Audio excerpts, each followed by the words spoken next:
옆 사람과 눈 인사 이렇게 하겠습니다. 당신은 새로운 피조물입니다. 아멘. 오늘은 주일입니다. 주일은 구별된 하나님의 자녀들이 또 하나님을 만나러 온 이 시간이기 때문에 우리가 이 시간을 이렇게 온전히 드리기를 원합니다. 오늘 또 이렇게 처음 오시는 분도 계시고요. 우리가 또 이 자리는 우리가 사람을 만나러 온 자리가 아니라 보이지 않는 하나님을 말씀으로 만나는 시간이기 때문에 제일 중요한 거는 내가 누구냐는 거예요. 우리는 각자 부모님이 지어준 이름이 있습니다. 저는 양현식 목사입니다. 이름에는 다 뜻이 있어요. 근데 저는 뜻이 별 의미가 없어요. 빨리 심는다 이런 뜻입니다. 속기현의 심을 식자인데 제가 이 이름의 뜻을 알았을 때는요, 정말 눈물이 나왔습니다. 아니 무슨 딸 이름을 빨리 심느냐, 늦게 심으면 안 되나, 어질 현자도 있고 봤는데 속기현을 이렇게 해놨더라고요. 그 부분이 저의 사주팔자 운명을 뜻하는 내용이었어요. 제가 단명하는 팔자이기 때문에 어떻게든지 이 땅에 생명을 심고 싶은 우리 부모님의 소원이었어요. 자식을 셋을 잃어버린 부모님의 소원은 이 딸이 살아서 이 땅에서 빨리 심고 싶어하는 내 연월시를 내었더니 여자 이름을 지으면 안 되고 남자 이름을 지어야 명이 길고, 그리고 남의 옷을 돌 지날 때까지 적어도 서너 살 때까지는 얻어 입혀야 명이 길다. 그 모든 초점은 뭐냐? 제가 명이 기는 거였어요. 그리고 나중에 제가 학교를 다닐 때는 네가 남에게 좋은 일을 많이 해야 덕을 쌓아야 명이 길다고 저에게 이 의료라는 그 길을 제시했어요. 저는 정말 결혼할 때까지 제 몸무게는 37kg를 벗어나지 못했거든요. 그런 제가 예수를 믿고 하나님의 자녀가 되었는데 구원은 받았어요. 구원을 받았는데 내 안에 풀리지 않는 그런 너무나 많은 그 문제들이 저를 너무 힘들게 했었는데, 그때가 20대이고 제가 말씀을 통해서 깨달은 게 뭐냐면요, 왜 인간이 질병이 오는가, 왜 인간에게 죽음이 오는가, 왜 인간은 내 뜻대로 안 되는가, 이런 부분이었어요. 왜 내 뜻대로 안 되는지, 그것이 저는요 너무너무 궁금했어요. 그리고 그것 때문에 정말 책을 좀 많이 읽었어요. 저는 원래 철학에 그런 소지가 있는 자가 아닌데 인간의 어떤 이런 근본적인 질문에 대한 답이 안 나오니까, 특히 제가 중환자실에 근무하면서 이 죽음에 대한 부분은 저에게요 해결되지 않는 퀘션이었어요. 그것이 성경에 딱 한마디로 정의했어요. 인간이 하나님을 떠나서 온 문제라고요. 이 모든 육신의 죽음, 하나님을 떠나서 왔는데 성경은 그게 중요하지 않대요. 영적인 죽음이 더 크다는 거예요. 우리 인간은 다 하나님을 떠나서 태어났대요.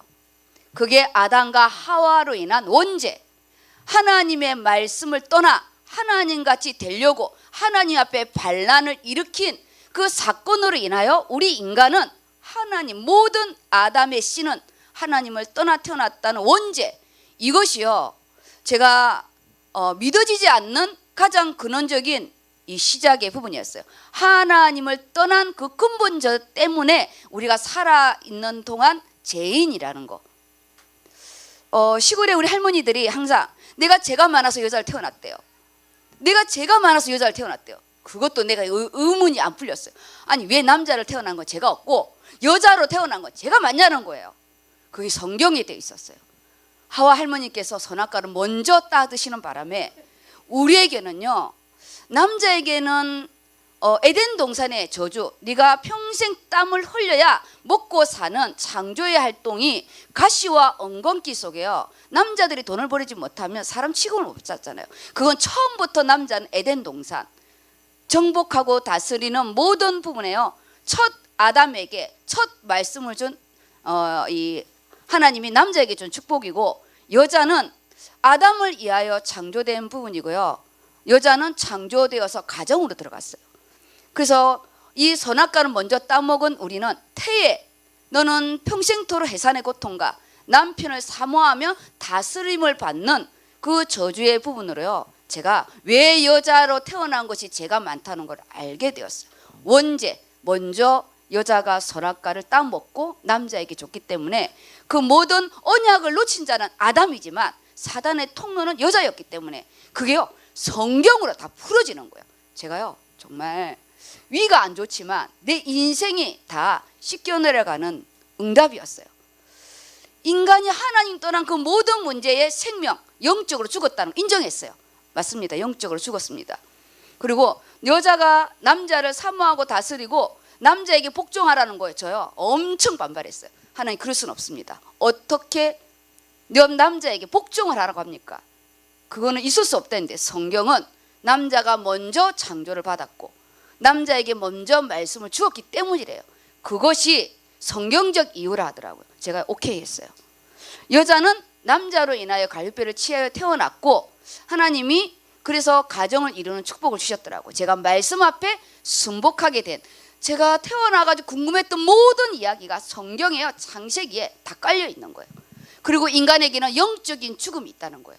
저는 육신의 죽음만 의문을 가졌거든요. 왜 질병이 오냐는 거예요. 왜 태어날 때는 순서가 있는데 왜 갈 때는 순서가 없냐는 거예요. 저는요 어린아이가 죽어나가는 거 보면서 저는 너무너무 캐션이었어요. 특히 암에 대한 부분.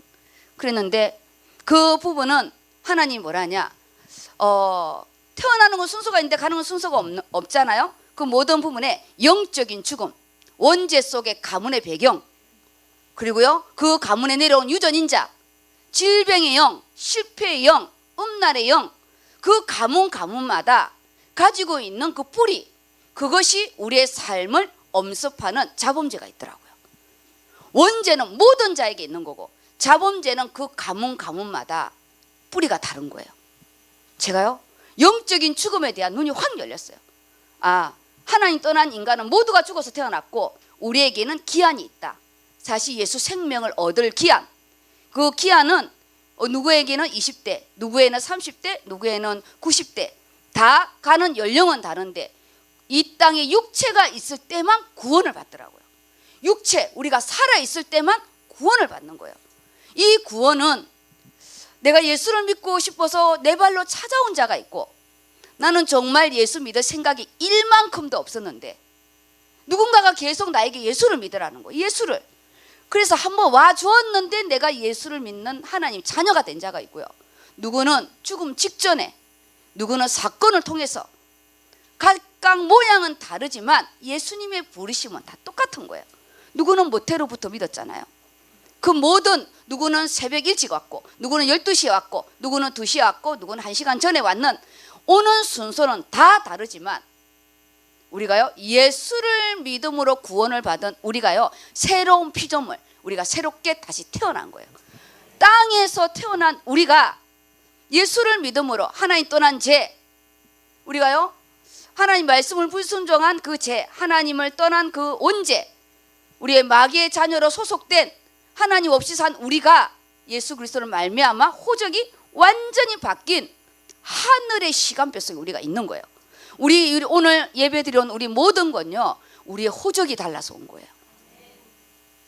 호적이 달라서 우리는 예수를 믿는 순간 예수님을 내 마음속에 그리스도로 생명으로 모시는 순간 우리의 호적은 하나님 나라 생명책에 기록됐기 때문에 이 시간 이후로 내가 오늘 죽어도 내일 죽어도 100년 후에 죽어도 우리는 하나님 나라로 들어가는 원죄를 해결받았기 때문에 앞으로 지을 자범죄를 내가 해결하면 해결받기 때문에 지옥에 갈 모든 죄를 해결받은 미래 완료형으로 끝났기 때문에 우리는요 완전한 하나님의 자녀입니다. 자녀. 그런 우리의 부분이 지금 내가 이제 어떻게 살아갈 거냐는 거죠. 신분은 끝났는데 내 삶은 어떻게 내가 하나님의 방향을 맞춰서 멋있게, 또 우리에게는 다 업이 있잖아요. 나의 직장의 업을 가지고 어떻게 하나님의 영광과 또 내 미래가 함께 갈 것인지, 결혼한 우리들 그리고 우리 자라나는 우리 아이들은 하나님의 기업이에요. 미래예요. 오늘은 렘넌트 주일입니다. 우리 자녀들의 날이라는 거죠. 한 세대가 가고 한 세대가 옵니다. 우리의 세대는 자녀들에게 집을 넘겨주고 학비를 대주고 공부를 시키는 육신적인 것도 필요하지만요, 우리 부모들은 자녀의 미래를 놓고 기도해야 됩니다. 자녀의 미래, 한 세대가 가고 그 다음 세대가 올 때는 더 세대는 악해지고 하나님이 없는 세대가 오고, 이제는요 여자와 남자가 결혼한 시대가 아니에요. 전에는 깜둥이를 데리고 오면 놀랜다는데요, 지금은요 그거는 그냥 기본이고, 그는 그냥 약간의 놀람이고, 여자와 여자를 데리고 오고 남자와 남자를 데리고 오는 시대가 온다는 거예요. 고양이하고 결혼하더라고요. 깜짝 놀랐어요. 아니, 사람끼리 결혼하는 것도 내가 이해를 하겠어. 개하고 결혼을 해가지고 모든 상속을요 고양이와 개에게 다 상속권을 줘버렸어요. 그게 법제화 되었습니다. 물론 나라마다 좀 다르겠지만, 오늘 우리는요 사람과 인간 똑같아요. 짐승과 인간을 똑같은 날에 창조했는데, 그 영이 죽은, 하나님의 영이 떠난 자는 성경은 뭐라 하냐, 짐승같이 산다 이렇게 말해요. 그런데 짐승은 그래도 주인은 물지 않아요. 머리 검은 인간은요 거두지 말란 만큼 우리는 영적인 존재이기 때문에 주인을 물습니다. 왜냐? 하나님을 배신한 존재이기 때문에 그래요. 하나님을 배신한 존재가 인간을 배신하는 거는요, 그건 기본입니다. 기본. 우리가 인간답게 살려면 우리는 하나님의 영이 회복된 우리가 공동체, 이 오늘 우리 함께 가는 이 공동체의 축복을 누리고, 그리고 오늘 랩넌트 주일이잖아요. 우리 안정은이가 사회를 보고 우리 민수가 기도를 이렇게 했습니다. 대학 랩넌트들이에요. 하나님이 우리가 10년, 20년 후에 우리 이 랩넌트들이 30대, 20대, 30대, 40대가 되어서 하나님 나라를 이끌어갈 자입니다. 그는 우리 후대들에게, 그리고 우리 어린 자녀, 지금 제일 어린 아이가 서린이에요. 서린이가 지금 이제 100일 좀 더 지나고 이제 4개월, 5개월 되는 거고요. 우리 지안이가 벌써 훨씬 100일은 먼저 지났죠. 오늘 한 5개월 넘었죠. 그렇게 이 아이들이 커서 우리가 깔아놓은 이 기도와 우리의 이 시스템 속에서 이 아이들이 살아갈 수 있도록 지금요 우리는 정말 미래를 준비하는 자가 돼야 됩니다. 오늘 말씀을 이렇게 보면서 내 개인만 생각하지 마시고요, 눈을 열어서 시대를 보는 눈. 지금요 코로나19로 인한 우리는 백신을 그냥 맞잖아요. 저는 그렇게 생각하지 않아요. 어쩔 수 없이 우리가 백신을 맞지만, 끊임없이 이 백신에 우리가요 도구가 되면 우리 몸은 유전인자 변형이 옵니다. 이 후대들이 자녀를 놓고 살아갈 때는 어떤 일이 일어날 줄은 몰라요. 그래서 우리 백신을 맞을 때는 기도해야 됩니다. 우리 안에 어떠한 변형체도 일어나지 않도록. 우리요 우리 사이드가 많잖아요. 부작용이 너무 많아요. 이거는 전신자극입니다. 내가 가지고 있는, 이미 내 안에 가지고 있는 우리 질병의 플러스거든요. 플러스. 우리 육체는요 인생이란 뜻이 뭔지 아세요? 원어로 병들다. 우리 인생이 원어로요 병들다는 뜻이에요. 하나님 떠난 우리 모든 인생, 주인을 잃어버린, 생명을 놓친 우리는요 병든 인생이에요. 그래서 인생이요 열심히 살아도 내 뜻대로 안 되고, 우리가 아무리 기쁨을 얻어도 우리가 영원한 기쁨이 없는 게 뭐냐, 우리 자체가 영적으로, 육신적으로, 정신적으로 우리는요 병들었기 때문에. 그래서 우리는 전적인 타락입니다. 전적인 은혜를 받는 것은 오직 예수 그리스도의 보혈의 핏밖에 없어요. 오직 예수 그리스도의 보혈의 피가 내 원죄에서 하나님의 자녀로 완전히 옮겨지고, 지금 인생을 살아가는 이 자범죄, 오직 내 중심, 오직 물질 중심, 오직 성공 중심으로 나를 위해서 살아가는, 틀렸다는 게 아니에요. 하나님이 없으니까 살아가는 거죠. 그건 생존 본능이에요. 그 모든 자범죄에서 우리가 하나님의 자녀로 우리는 여기서 전도와 선교 속에 살아가고, 우리는요 하나님 떠난 인간은 모두가 지옥행입니다. 그 어떤 착한 일, 선행, 철학 그런 거 필요 없습니다. 하나님 떠난 인간의 모든 기준은 제 문제입니다. 네가 이것을 먹는 날에는 반드시 죽으리라. 그래서 우리가 힘들면 죽고 싶잖아요. 우리가 힘들면 죽을 것 같잖아요. 우리가 힘들면 그냥 끝내고 싶잖아요. 그게 뭐냐? 우리의 마지막 종착점이 지옥이기 때문이에요. 이 땅에 살아가면서는 죄와 사망의 법으로 살아가고 마귀의 자녀로 살아간다는 거예요. 열심히 사는데 노예야. 돈을 쫓아가고 돈 하나 못 쓰고 열심히 살아가는데 출세야. 올라가도 끝이 없는 바벨탑. 그는 우리가 하나님 앞에서 돈을 버리되 재물이 아니고 보화로, 내가 돈을 버리는데 멋있게 쓰는 거야. 내가 출세를 위해서 가는데 결국은 내 자녀를 아니라 내 자녀와 함께 갈 후대를 키우고, 우리가 더 나를 넘어서 우리가요 그 다음 것을 준비하는 멋있는 하나님의 세계복음화의 인생이 됩니다. 우리가 이 오늘 예배 시간에 내가 누구인가를 1대1로 만나고, 그렇다면 나는 이제 어떻게 살아갈 것인가, 내 인생의 방향, 그리고요 속도를 너무 내지 마세요. 방향이 없는 상태에서 속도를 내면, 내가요 60살까지 너무너무 열심히 갔는데 틀린 길이야. 돌아오려면요 또 3, 40년이 걸립니다. 우리가 속도가 좀 늦더라도 방향을 잘 맞춰서 새로운 피조물로, 그런즉 그리스도 예수 안에 있으면 새로운 피조물, 창조의 역사가 일어난다는 거예요. 이전 것은 지났으니 보라 새 것이 되었도다. 우리가요 새 것 너무 좋잖아요. 새 옷 너무 좋고요, 새 신발 너무 좋고, 새 것 너무 좋아요. 우리가 헌거 싫잖아요. 우리 영혼이 날마다 새로운 피조물로, 오늘 날은요 어제와 다릅니다. 오늘 또 우리가 새로운 피조물로 이 시간, 이 예배 시간에 하나님과 함께하는 시간입니다. 아멘. 그러면 우리 말씀 보겠습니다. 우리 지난주에 24시 감사는 추수감사주일이었어요.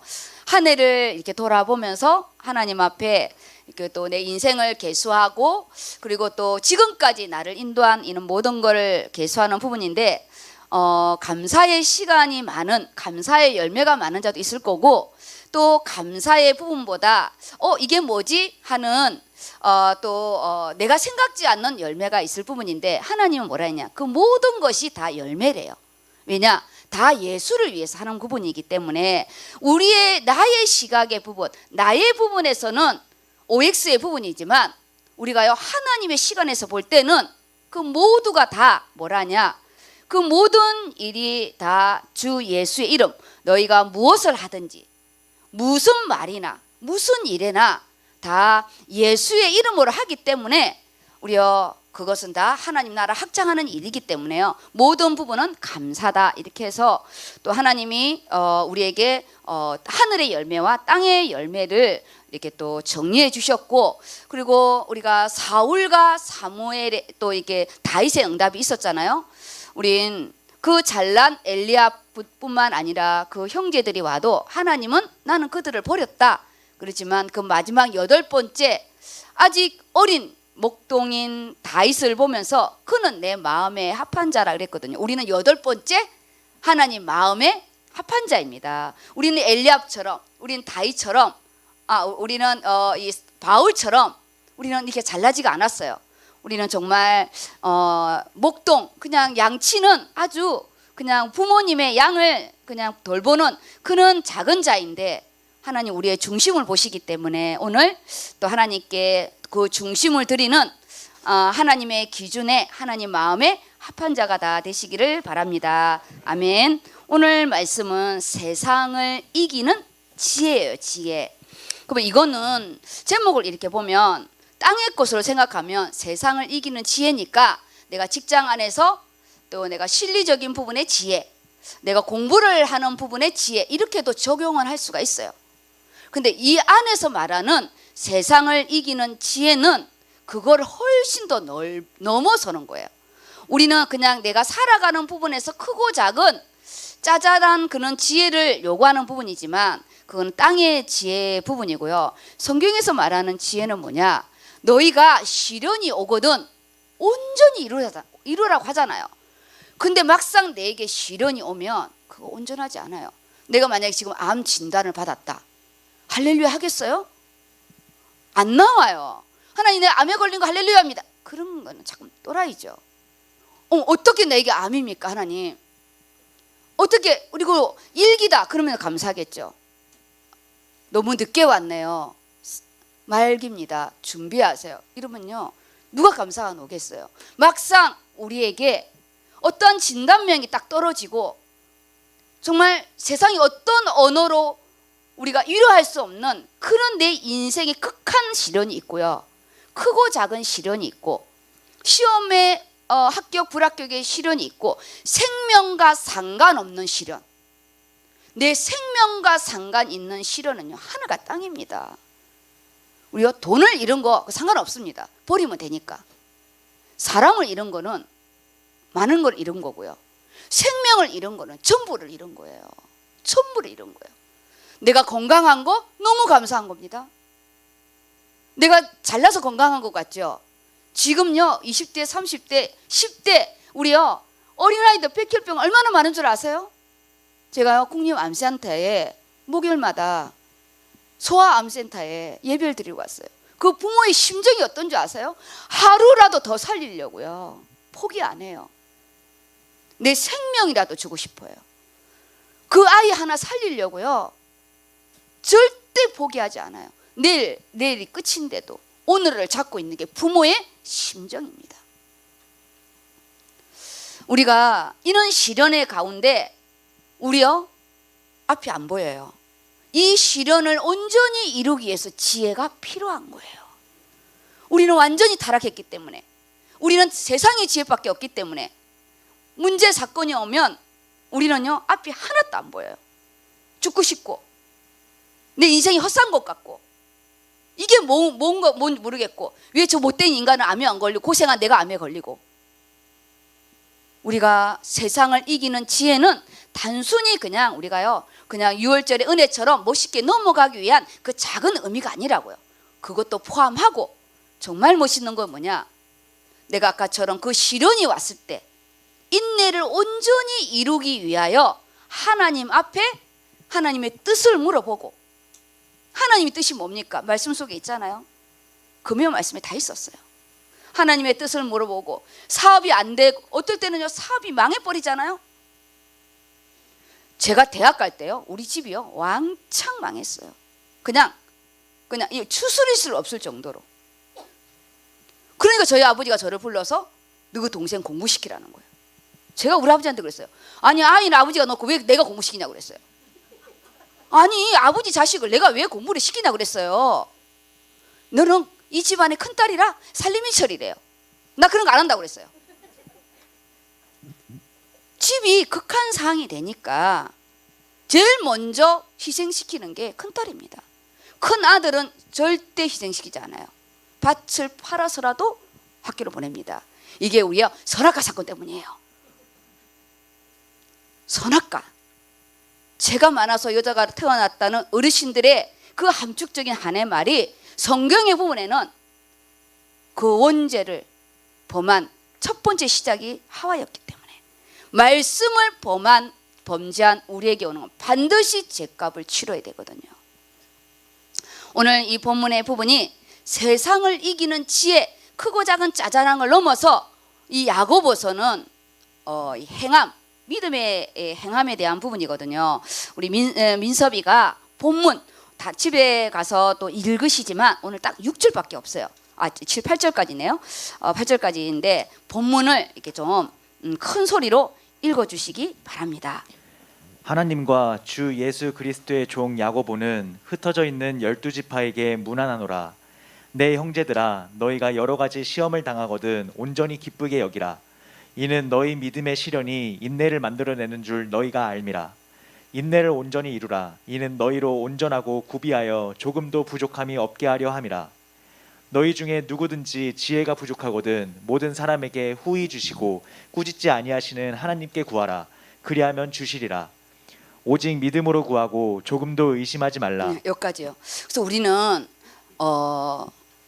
전에 우리가 한글을 배울 때는요 기역 니은부터 배웠어요. 근데 요즘에 통글자를 배우거든요. 사가의 사, 이렇게 교회의 교자 이렇게 해서 통글자로 이렇게 해요. 우리가 세상을 볼 때 전체를 보는 눈이 있어야 돼요. 시대를 보는 눈. 이 코로나 팬데믹 이후에 이전의 시대는 절대 오지 않는다. 앞으로 시대는 시간이 빨라진다. 그리고 앞으로의 부분은 다 나 홀로 시대가 올 것이다. 그리고 이제는 기계화가 급속화될 것이다. 이는 우리의 이 시대를 보는 눈을 통해서 우리가요, 우리 자녀들이 살아갈 시대는 어쩌면 내 인생이 어려울 때 한 번도 누구랑 내 거를 의논할 수 없는 기계랑 상담할 수 있는 시대가 올 것이다. 그런 거를 보는 전체의 눈을 열어야 됩니다. 거기에 지금 이 본문 말씀처럼 너희가 시련이 올 것인데 이 시련을 당하면 온전히 기쁘게 여기래요. 아까 제가 생명의 시련이 오면 온전히 기쁨이 없어요. 제가 경추 2, 3번을 딱 다치고 응급실에 딱 누워있는데 할렐루야 하지 않았어요. 아, 어렵겠다. 하나님이 나를 데려가실 수 있겠구나. 근데요, 극한 상황이 되니까 눈물이 안 나오더라고요. 정리를 해야지. 정리를 해야 된다. 지금 이 시간 내가 울고 짜고 할 때가 아니다. 시간이 없을 수도 있다. 내가 내출이 되면 우리 아이들하고 이야기할 시간이 없다. 그래서 하나님 저 데려가실 겁니까? 그랬어요. 정리해야 돼요. 정리. 우리가요, 내가 이 멘탈, 우리가 이 의식이 온전하다는 거는 너무 큰 축복이에요. 우리 노년을 기도할 때 치매 걸리지 않도록 기도하셔야 돼요. 치매는 노인성으로 올 수 있고요, 영적인 두 가지 부분이 있습니다. 내 인생을 하나님 없이 산 사람이 90%가요 치매 걸립니다.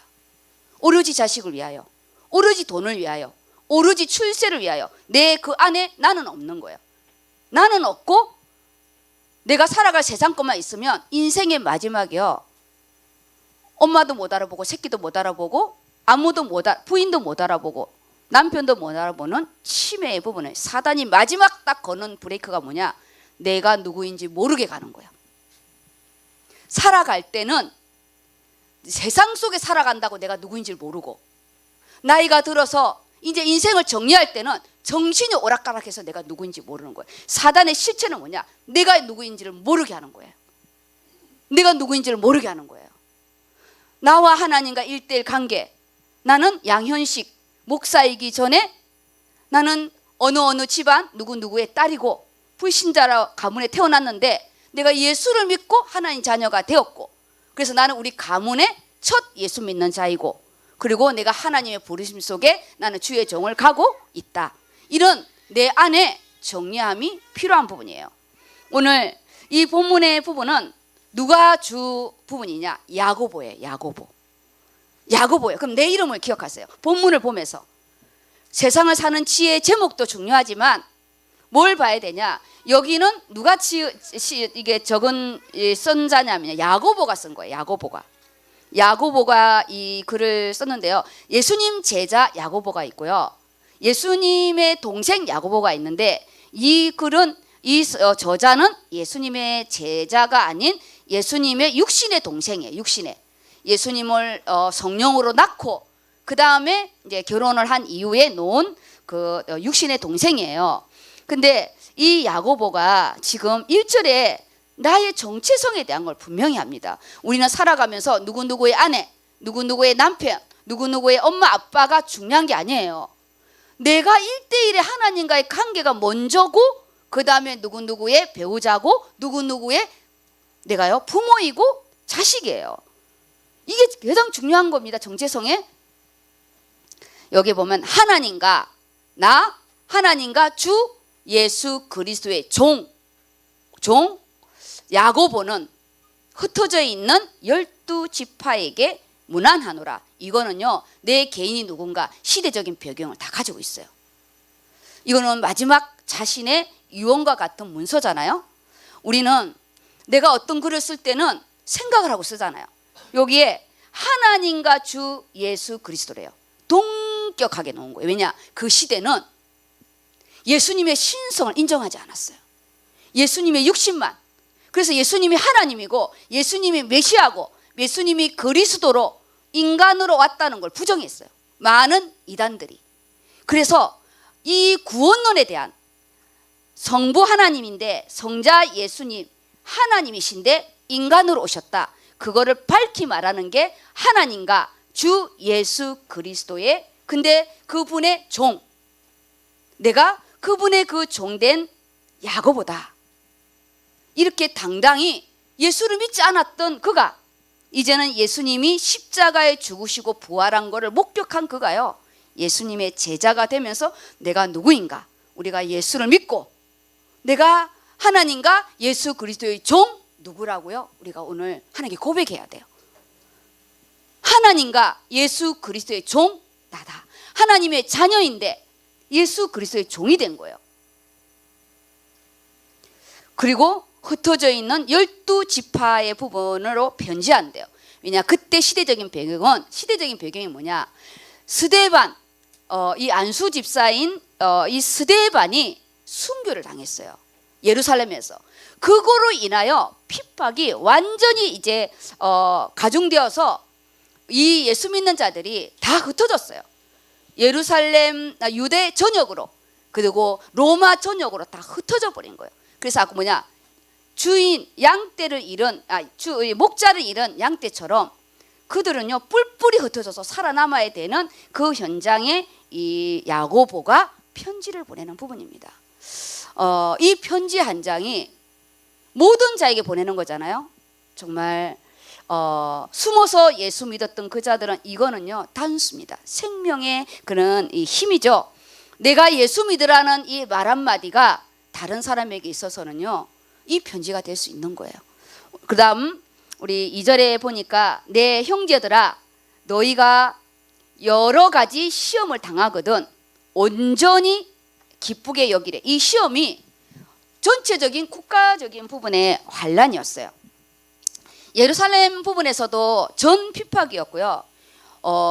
그리고 그 로마에서도 글라우디아 황제가 예수 믿는 사람은 다 추방력을 내리고 예수를 믿으면 다 순교를 당해야 되는 그런 시대적인 부분에 이들이 온전히 기쁘게 여기라는 건요 생명선입니다. 우리처럼 그냥 내가 시험의 문제, 직장의 문제, 그런 문제가 아니에요.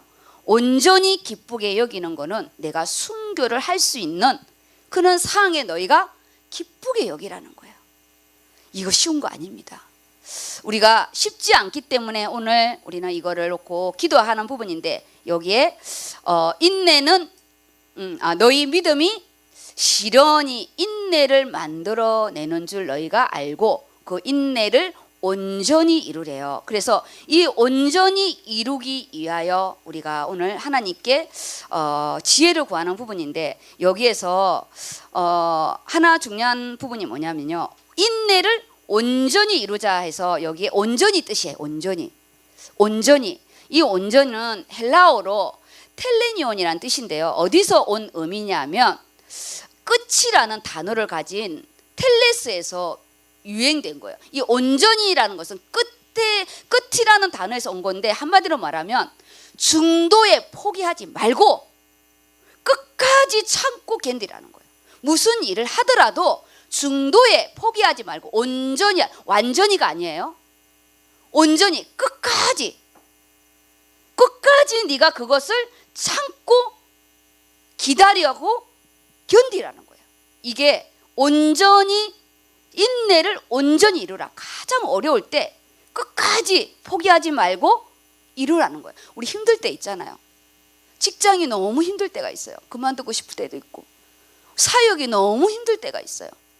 그리고요, 우리가 내가 사는 게 너무 힘들 때가 있어요. 그렇지 않아요? 나는 그럴 때가 있던데. 사는 게 너무 힘들 때가 있어요. 목사님도 사는 데가 힘들 때가 있냐 했더니 목사가 뭐 힘들어서 그런가 부분이 아니라 어느 순간에 참 우리가 쉬운 게 하나도 없는 거예요. 어떤 것도 쉬운 게 없더라고요. 쉬운 것이 없고, 구멍가게든 우리가요 기업이든 쉬운 것이 없고, 주의 일 쉬운 거 없어요. 사람을 양육한다? 그거 쉽지 않아요. 자녀를 키운다? 그거 쉽지 않잖아요. 그래서 옛말에 남의 자식 말할 거 못 된다고. 와, 그게 자식을 키워보니까 알겠더라고요. 우리요, 우리 어린 엄마들 절대 이상한 자녀 보고 말하면 안 됩니다. 내 자식은 더 심할 수 있어요. 남의 자식 보고 절대 뭐라 할 수가 없어요. 이것이 뭐냐, 우리가 내 뜻대로 안 되는 부분이에요. 특히 배우자도 뭐 내 뜻대로 안 되지만 자식은요 절대 뜻대로 안 됩니다. 그래서 우리가 온전히 하나님께 우리가 맡기지 않으면, 끝까지 내가 인내하지 않으면 우리가 응답받기도 어렵고 우리는 내 인생을 포기하는 부분입니다. 여기에 이 인내가 우리를 이 시험이 시련이 인내를 이루는데 로마서에서는 이 인내가 또 연단을 나를 견고히 세우게 한대요. 연단이란 뜻은 입증하다는 뜻인데요. 하나님이 우리를 심심해서 나를 힘들게 하는 부분이 아니라 그 힘든 것 가운데 하나님의 뜻이 있는데 이걸 못 물어봐요. 막상 힘든 일이 딱 생기면 힘든 그 자체에 반응을 하지 힘든 그것을 가지고 하나님 뜻이 뭐냐고 물어보는 기도의 부분은 우리가 평상시 기도가 안 되면 안 물어봐지더라고. 그냥 힘들다고 우리가 원망하게 되고 눈물 흘리게 되고 그 다음에 인본주의를 쓰게 되더라고요. 우리가 인내를 만들기 위해서 하나님이 시련, 어려움을 줄 때는 딱 하나만 생각했어요. 그냥 엎드리세요. 하나님 뭡니까? 하나님 무엇입니까?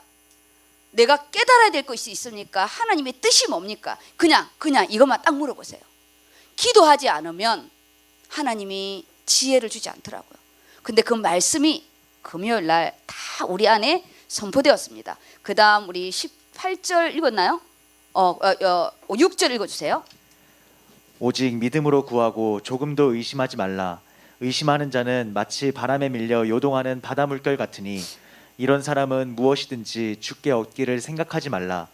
두 마음을 품어 모든 일에 정함이 없는 자로다. 네. 여기 6절에 오직 믿음으로 구하고 조금도 의심하지 말라. 근데 저 의심을 하기 때문에 하지 말라잖아요. 하와가 사단의 이 뱀의 이야기를 듣고 말씀이 의심됐어요. 너 이거 먹으면 하나님 같이 되고 그리고 하나님 없이 살면 내가 하나님이잖아요. 그리고 네가 이것을 먹으면 네 눈이 밝아서 하나님 같이 될까 봐 하나님 못 먹게 했다. 우리가 말씀이 선명하지 않으면 우리는 이 다리 양다리가 아니에요. 차라리 모르면 우리가 올인하는데 우리가 어설프게 알면은 의심을 하게 되더라고요. 환자들이 병원을 찾아갈 때요. 병원이 실내 인테리어가 좋다고 찾아가지 않아요. 환자가 병원을 찾아갈 때는 의사를 보고 찾아가는 거예요. 그 의사가 진료를 잘하느냐, 그 의사가 이 질병을 잘 치료하고 낫게 한다는 걸 듣고 가는 거지. 그 병원의 규모가 어떻다, 그 병원의 인테리어가 어떻다, 그걸 보고 가는 게 아니에요.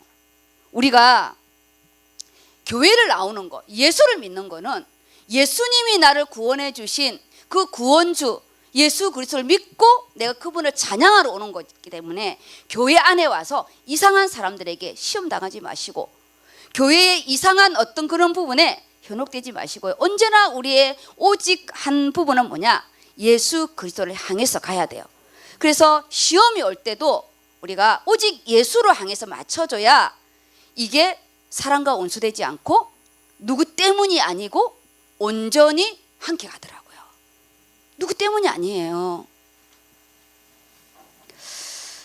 조금도 의심하지 말라는 이 안에는 한 가지 조건이 있습니다.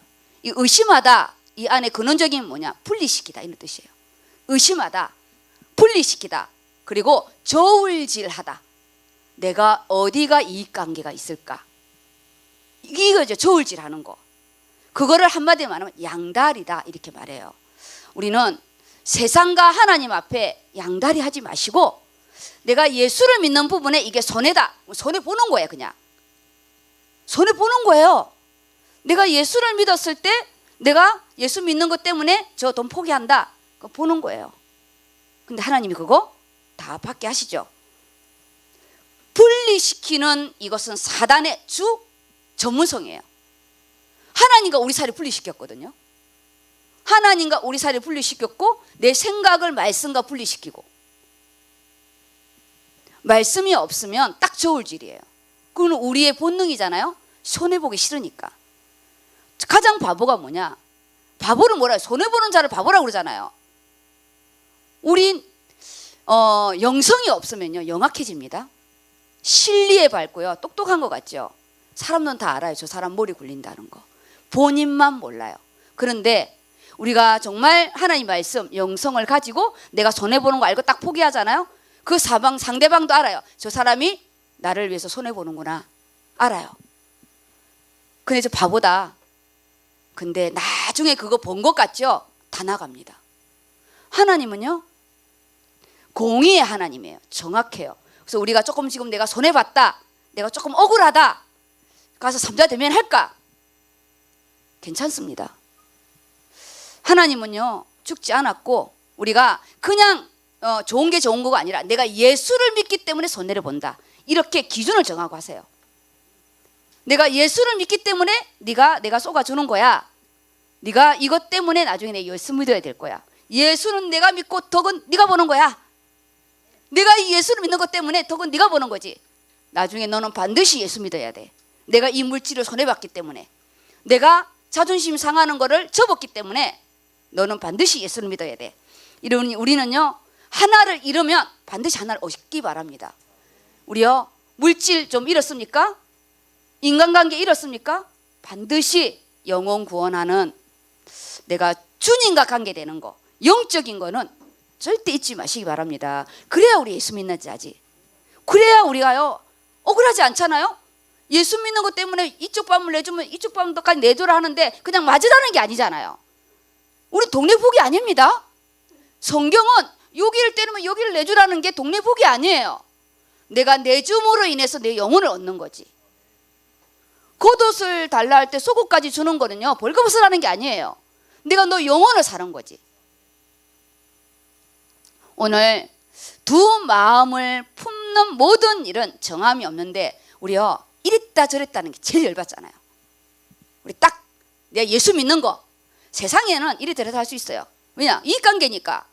그렇지만 영적인 거, 내가 예수를 믿는 거, 이 부분에서 선명하시고, 내가 전도와 선교를 위해서 사는 내 인생의 방향 선명하시기 바랍니다. 우리요, 세상 것은 뭐 이랬다 저랬다 할 수 있어요. 아유, 내가 집을 팔았다가 또 안 팔게 넣었다가 그럴 수도 있는 거죠. 내가 직장을 여기 다니다가 다른 데 옮길 수도 있는 거예요. 뭐 그 직장 하나 갔다고 평생을 가는 건 아닙니다. 우리가 육신의 부분에는 우리가 선택의 부분이 왔다 갔다 할 수 있지만, 영적인 부분에는요, 정말 하나님 앞에 세우심을 받기 바랍니다. 그 밑에 고린도전서 5장 4절에 대한 이 본문 안에 서론에 대한 있는 부분인데, 예수님이 이 야고보가 어떻게 변화된 거의 부분인지, 그것이 고린도전서 15장 7절에 있는 부분인데, 제가 4절부터 8절까지 적었거든요. 한번 읽어보실래요? 장사 지낸 바 되셨다가 성경대로 사흘 만에 다시 살아나사 게바에게 보이시고 후에 12제자에게와 그 후에 500여 형제에게 일시에 보이셨나니, 그 중에 지금까지 대다수는 살아있고 어떤 사람은 잠들었으며, 그 후에 야고보에게 보이셨으며, 그 후에 모든 사도에게와 맨 나중에 만삭되지 못하여 난 자 같은 내게도 보이셨느니라. 지금 예수님이 인간으로 오셔서 십자가에 죽으시고 부활한 이후에 40일을 살아계셨거든요. 인간 육신의 몸으로 완전한 영이고 완전한 육체로 있었는데, 여기에 12제자도 보았고 500여 명의 형제들도 보았고, 거기에 이 야고보가요, 부활하신 예수님을 만남으로 이 15장 7절 이 이후에 다메섹에서 바울이 부활하신 예수님을 영으로 만났거든요. 근데 이 야고보는 그 당시에 40일 동안 있을 그때 만난 거예요. 이 바울은 승천하시고 다메섹에서 영으로 나타나신 부활하신 예수님을 만난 부분인데, 마지막에는 만삭되지 못하고 태어난 나에게라고 할 만큼 바울이 자기 자신을 아주 낮춰서 이런 부분인데, 우리가 예수를 만났어요. 우리는 부활하신 예수를 만난 거거든요. 우리는 그 시대의 예수를 만난 거 아니에요. 우리는 모든 문제를 해결하신 예수를 만난 우리가 변화된 자입니다. 그러면 내가 주님을 위한 내 삶의 부분에는 한 가지 땅은 있어야 돼요. 내가 예수를 믿는다면 내가 예수를 믿는 흔적은 있어야 될 거 아니에요. 그렇죠? 예수를 믿는 흔적이 있어야 돼요. 그 흔적의 부분이 직분입니다. 내가 주님의 흔적이, 내가 주님의 몸을 세워가는 거잖아요. 직분입니다, 이게. 내 안에 바울은 숙신적인 부분에도 흔적이 있었고, 하나님 나라를 갔다 온 흔적도 있었고, 눈의 안질과 간질의 흔적도 있었고, 복음을 전하면서 수없이 두들겨 맞고 폭행당하는 삶의 흔적도 있었고, 우리는 우리는 무슨 흔적이 있나요? 우리가 예수 믿는 흔적을 나타내시기 바랍니다. 세상에 가는데 예수를 믿는지 불신자인지 아무도 모르는 거야. 부끄러운 거잖아요. 우리는 적어도 세상에서 내가 예수 믿는 건 알아야 돼요. 내가 예수 믿는 거 전하지는 못해도 적어도 내가 예수를 믿는다는 흔적은 우리 안에 있어야 됩니다. 우리가 이제 세상을 이기는 지혜는 앞으로 우리 개개인에게 많은 어려움과 힘든 부분이 올 때는 그냥 힘든 거를 해결해 달라고 기도하지 마시고 하나님 이 시련을 통해서 나에게 인내를 배우게 하는데 그 인내는 더 큰 연단을 통해서 우리를 세우시기 위한 건축의 응답입니다. 그래서 반드시 하나님께 지혜를 구하는 기도를 하시기 바랍니다. 그래서 소대지 1이 오직 믿음이에요. 오직. 하나님이 주시는 시련이래요. 우리는 사단이 주는 유혹이 아닙니다. 하나님이 주시는 시련이에요. 이거를 연단으로 받아드시고 연단은 입증해야 돼요. 내 믿음을 보여야 돼요. 근데 아까 그랬잖아요. 온전히 이루라. 끝까지 우리가요 하나님 앞에 나아가는 거예요. 그래서 삼오직의 영적인 플랫폼을 만들라고 이렇게 했었는데 우리는 오직 그리스도, 우리가 오직 하나님의 나라, 오직 성령 충만의 개인의 힘을 가지고 우리 또 오직 기도입니다. 제가 우리 대학들, 우리 청년들, 장년들을 제가 이렇게 양육하는 것 중에 하나가 이 기도입니다. 기도. 기도는 인대와 같아요. 우리가 아무리 뼈가 있어도 인대가 없으면 움직이지 없잖아요. 기도의 힘을 키우는 거예요. 차고 나갈 수 있도록. 그래서 하나님 앞에 권능을 힘입는 이 기도 속에 영권이 나오거든요. 지금 우리 30대, 40대 우리 이렇게 집사님이나 청년들은 진짜 기도하는 힘 키워야 돼요. 사는 속도가 다릅니다. 그래서 마지막 결론의 부분이 뭐냐? 반드시 새 일을 행하리라. 제가 사모아 선교 갈 때 제가 이 말씀을 가지고 갔어요. 사막에 강을 내시고 강야에 길을 내시는 나의 하나님께서 우리 인생에 내 육신의 길과 사막의 강과 길이 아닌 하나님 나라를 위해서 하나님 내 길에 열어주시는 거예요. 하나님 나라를 위하여 우리 미래를 준비해야 됩니다. 미래를 준비해야 돼요. 그냥 놀러 다니지 마시고요. 공부하면서 준비하세요. 우리는 전문인의 응답을 받아야 됩니다. 지금 우리 대학 랩런트들 진짜 전문성 공부해야 되고 시험을 잘 치기 위해서 공부하지 마시고 돈을 좀 벌기 위해서 뭐 하지 마시고요. 진짜 하나님 앞에 신령 있는 자가 되시고 복음을 위하여 준비하는 자 되시기 바랍니다. 그리고 금요 말씀이 승부사 다윗이에요. 다윗사. 제가 이번에요 인터넷을 이렇게 보는데 깜짝 놀랐어요. 전두환 씨라고 하죠. 전두환 전 대통령 이러면 막 욕 먹잖아요. 그분이 이제 돌아가셨더라고요. 정말 한많은 인생을 산 거잖아요. 남의 인생에 너무나 많은 눈물을 흘리게 대못을 받고 간 자잖아요. 그렇기 때문에 우리가 이분에 대한 거명을 할 부분이 아닌데 제가 여기서 뭘 하나 보고 깜짝 놀랐냐면 그분의 차남인 전재용 씨라고요. 이분이 그 며느리가 박상한데 저는 잘 이분은 몰랐어요. 근데 감옥에 다른 부분을 해먹어 가지고 2년 몇 개월, 2년 6개월인가 뭐 감옥에 이렇게 들어가 있었는데 저는요 하나님의 일하심이 너무 신기하더라고요. 그가 이 교도소에서 2년 6개월 동안 있었는데 하염없이 창문을 이렇게 쳐다보고 있는데 인생이 얼마나 공고하겠어요. 보고 있는데 찬송가 소리가 들리더래요. 근데 찬송가 너무 못 불렀대요. 근데 이 찬송가를 듣는데 이 내 영혼 속에 이 하나님의 이 부르심이 있잖아요. 이게 확 들어오는데 예배를 드리고 싶다 이런 생각이 들었대요. 근데 그게 종교방이었다네요. 이 교도소에 종교의 방이었는데 누군가가 이 찬송을 불렀던 거예요. 그러니까 그분이 거기 와서 찬송을 배웠는지 음이 다 틀리는 거 보니까 그분이 여기 민간인으로 있을 때는 예수를 안 믿은 것 같아요. 이가 여기서요 예수를 믿은 거예요. 예수를 믿고 자기가 그 찬양 소리에 이끌려서 예수를 믿었는데 주의 길을 가고 싶다고 그랬대요. 근데 누가 반대했냐? 부인이 반대한 거예요. 절대 안 된다고. 우리는 죄인 중에 죄인이고 우리는 예수를 믿어도 숨어서 믿어야 할 자인데 우리가 주의 종이 되면 만인들이 예수를 욕한다는 거예요. 개나 소나 목사 된다고. 그렇지 않아도요. 그 인터넷 그 밑에요. 개나 소나 목사가 됐다고 막 써놨더라고 또. 부인이 완전히 반대한 거예요. 우리는 죽을 때까지 숨어서 살아야겠다고. 어디 우리를 얼굴을 내밀고 우리가 주의 길을 가겠냐? 끄고 반대했대요. 우리는 죄인 중에 죄인이라고. 바울이 나는 죄인 중에 개수라고 말했는데요. 우리는 정말 하나님을 믿는 이것만 해도 은혜고 자기는 절대 이거 반대라고요. 근데 이 남편이 출소하자마자 신학대원을 들어갔는데 이게 그 전두환이가요 완전히 치매였다네요. 전두환도 완전히 치매여서 지금 식사를 했는데도 밥을 또 달라고 할 만큼 가족들 아무도 못 알아보고. 근데 어쨌든 아버지한테는 그분이 숨어 있을 때는 절에 있었잖아요. 아버지한테는 이야기 허락이 아니라 치매했기 때문에 이야기를 해야 되겠다 해서 갔는데 자기 마음속에는 이 부분을 가지고 하나님의 음성을 들어야 되겠다 생각을 하고 갔는데 아버지가 너무 좋아했대요. 네가 만약에 목사가 되면 내가 거기에 출석하겠다고 그랬대요.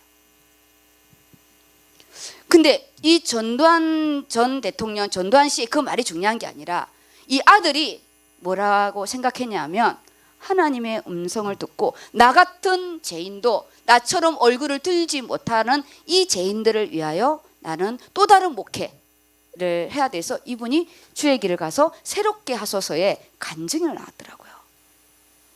제가 이걸 읽고요 결단했어요. 제 개인적인 부분에 교도소 사역에 내가 월 10만 원씩 내가 선교연금을 해야 되겠다 이 생각을 다 했어요. 근데 왜 여기서 발표하냐? 오늘 저녁때 어제 저녁때니까 괜히 뭐 했나? 뭘 은혜를 그 받는 순간 내가 했거든요.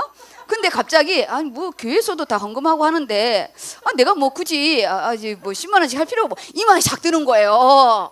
진짜 목사라도 가짜 목사인가 봐. 그 마음에 싹 들어가지고 오늘 내가 여기서 발표하는 거예요. 내가 하나님 앞에 내 준 은혜 너무 내가 교도소는 외로운 사역이거든요. 우리 교회에 교도소 사역하신 분이 있거든요. 너무너무 외로운 사역에서 내 은혜를 받아서 바로 결단했는데 하루 딱 지나니까 바로 딱 속으로 들어가지고요. 그냥 하는 사람이 있겠지. 그래서 오늘 제가 하나님께 회개하고 여기에서 제가요 발표하는 거예요. 그게 뭐냐? 하나님의 구원의 역사는 교도소에서도 죄인 중에 죄인 숨어서 예수를 믿어야 된다는 여기에도 주의 종을 부르고 우리는 그 수많은 생명을 앗아간 우리 전 대통령인 우리 전두환 대해서는 우리는 누구도 돈을 던질 수는 없어요. 우리는 거기에 대해서 누구도 그건 하나님이 알아서 하실 부분이고 우리는 그 사람에 대한 크고 작은 부분에서는요 우리는 항구하셔야 됩니다. 그건 우리가 하나님 앞에 오늘 승부사 다윗처럼 우리가요 나이가 16, 17밖에 안 된 그가 아버지 심부름으로 오늘 이 전쟁터 앞에 오게 되는데 시간이 오늘 얼마 안 기 때문에 제가 짧게 이 본문의 부분을 말씀드리면 지금 여기 사무엘상 17장은 1절부터 마지막 절까지의 말씀이거든요. 근데 그 앞정에 보면은 1절에부터 무슨 내용이 나오냐? 지금요 이 블레셋과 다윗의 군대가 대치되어 있는 상태예요. 근데 그 대치의 부분이 얼마냐? 40일에 40일. 우리가요 전쟁의 대치가 40일이면 거의 그냥 쓰러질 상태예요. 거기에 이스라엘 백성의 숫자가 완전히 적기 때문에 지금 이 40 여기 16절에 보면 그들이 대치된 상태가 40이라고 기록되어 있어요. 예수님이 세례를 받고 강야에서 40일의 그 금식 기도를 했었거든요. 이때 이 40일에 이스라엘이 처한 그 상태는요 매우 힘든 상태. 이때 하나님은 그 이새를 통해서 다윗을 보내게 되는 거예요. 하나님은 주의 일을 할 때 가장 어려울 때요 하나님은 또 다른 사람을 통해서 일을 행하시게 됩니다. 이새를 통해서 누굴 보내냐? 다윗을 보내는데 사실은 심부름이었어요. 전쟁을 하러 가는 군번이 아니에요. 17살이기 때문에 원래는 20세가 넘어야 되거든요. 거기에 갔을 때 그 형 엘리압이 난리를 쳤어요. 네가 여길 어디라고 왔냐고. 여기가 놀이터인 줄 아냐? 너는 가서 양이나 보지 어디 양떼를 나눠고 왔냐고 화를 냈어요. 분노를 했거든요. 다윗은 이 골리앗이 이스라엘 백성을 개무시하고 모욕하는 걸 가지고 분노를 했고, 엘리압 그의 형은 다윗이 이 전쟁통에 와서 내가 무찌르겠다는 이 말을 듣고 완전히 분노를 했어요. 그러면 하나님, 우리가 이 하반기에 내 이 시련, 나에게 크고 작은 시련이 왔을 때 나는 어디에 분노를 하고 있는지 점검하시기 바랍니다. 그리고 우리 주의 일을 하는 사람들은 반드시 10시 예배 오셔야 됩니다. 10시 예배를 오지 않고 12시 예배 오면 안 돼요. 하나님께 먼저 예배를 드리고 일을 해야 돼요. 12시 예배를 오면서 주의 일을 한다는 거는요, 안 됩니다. 그거는 하나님 앞에 안 되는 거예요. 영적인 승부사에서 이미 떨어진 거예요. 그러면 먼저 우리가 본문만 쫙 읽고 제가 이 소돼지 1만 정리하고 마치겠습니다. 본문이 41절에 우리 소돼지 1이 있잖아요. 영적인 승부사의 근성은 1절부터 사실은 40절 요까지고, 지금 소돼지 2가 오늘 본문인 42절부터 46절이에요.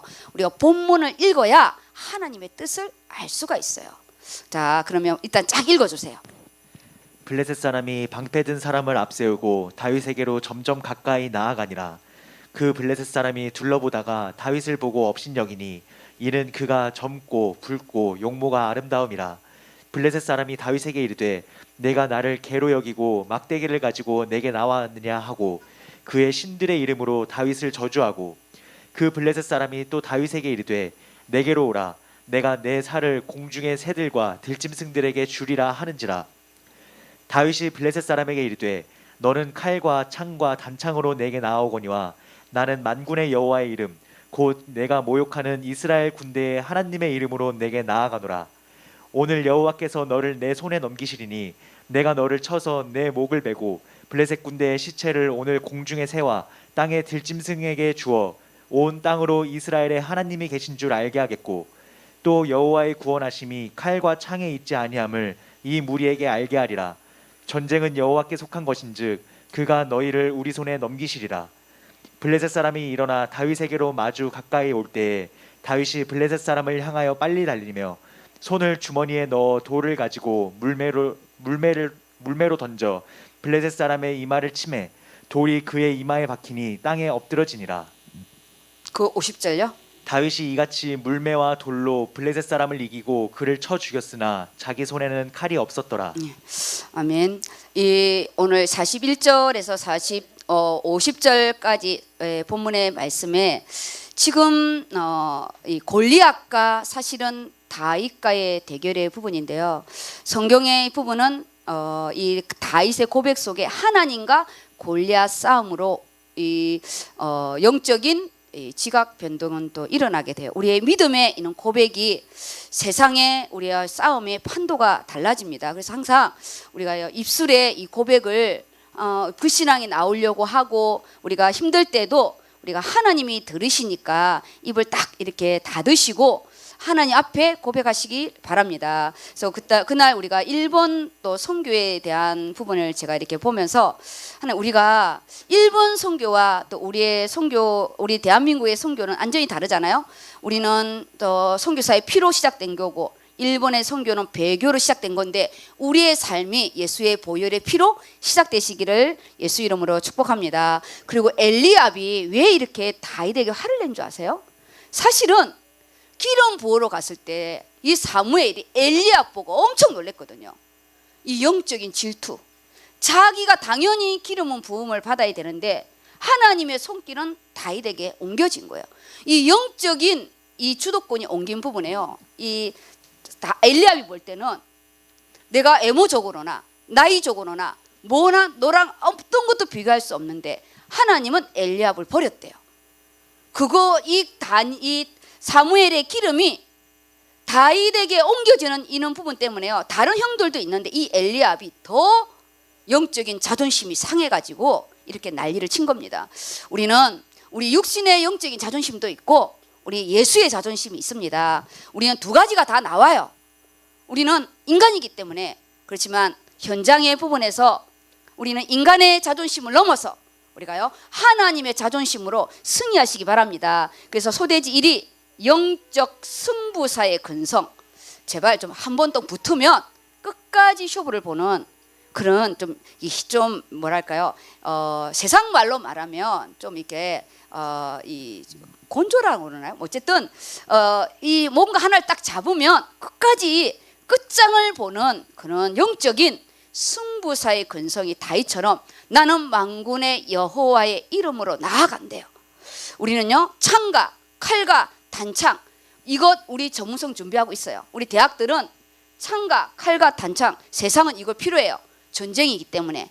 그런데 하나님은 이걸 넘어서 만군의 여호와의 이름을 가기 때문에 믿음. 우리 대학 청년들은 하나님 보좌를 움직이는 말씀의 근거와 믿음이 있기를 바랍니다. 우리는 이겨놓고 싸우는 싸움이다. 예수님이 이미 승리를 했기 때문에 이겨놓은 싸움인데 좀 힘든 거예요. 이겨놓은 싸움인데 우리요 거룩한 이 분노가 골리앗의 이 이야기를 듣는데 만군의 여호와를 모욕하잖아요. 우리가요 교회를 모욕하고 목사님을 모욕할 때 아유 그런 거나 이렇게 하면 안 돼요. 정말 우리요 분노해야 됩니다. 그런데 거꾸로 내가 띨띨해가지고 내가 띨띨해서 불신자들이 나를 보고 예수님 모욕하면 안 됩니다. 우리 그런 일은 없어야 됩니다. 적어도 그런 일 절대 있으면 안 됩니다. 여기에 현장을 목격한 다윗의 거룩한 분노인데 요 메시지는 제가 오늘 못 읽지만 집에 가셔서 다윗의 분노와 엘리압의 분노를 점검하면서 나는 어디에 분노를 하고 있는가 보시기 바랍니다. 우리는 영적인 승부사의 근성. 그래 처음부터 다시 시작한다. 없으면 처음부터 시작한다. 이런 마음으로 모든 걸 하시기 바랍니다. 두 번째가 우리는 그냥 내 어떤 근성으로 하면 안 돼요. 불신자에는 근성이라도 있어야 돼. 우리는 근성이 아닙니다. 우리는 언약을 붙잡은 도전이에요. 말씀을 가지고 싸우는 거죠. 만군의 여호와의 이름 이미 내 손에 붙였대요. 내 손에 이미 나에게 넘겨주신 거예요. 이미 전쟁은 어디에 있다고요? 여호와께 속한 거예요. 세상의 싸움은 하나님께 속한 거기 때문에 저는요 보여지는 부분이 아닌 제자 양육의 부분입니다. 저는 사람을 양육합니다. 보여지는 거 작은 거 괜찮습니다. 하나님은 중심을 본다 했기 때문에 결국은 하나님은 사람을 쓰시거든요. 다윗을 쓰잖아요. 하나님은 사람을 쓰는데 다윗같이 말씀이 있는 자를 쓰기 때문에 우리 렘넌트들 말씀 잡으셔야 됩니다. 놀라운 믿음의 선포. 우리가 믿음 없으면 요거대로 읽으세요. 그냥 요거대로 읽고 선포하시면 됩니다. 그리고 넉넉히 이기는 승리자. 넉넉히 이기느니라. 두려워하지 마세요. 우리요 딱 죽으면 천국이에요. 근데 하나님 우리 절대 안 데려갑니다. 우리 한 일이 없기 때문에 결론은 뭐냐? 우리가 넉넉히 이기느니라. 그리고요 우리 주일 말씀에는 반드시 보라 내가 새 일을 행할 건데 반드시 하나님은 새 일을 강야에 길을 내고 사막에 강을 내시는 하나님의 축복이 우리 모든 성도님에게 있기를 예수 이름으로 축복합니다. 아멘.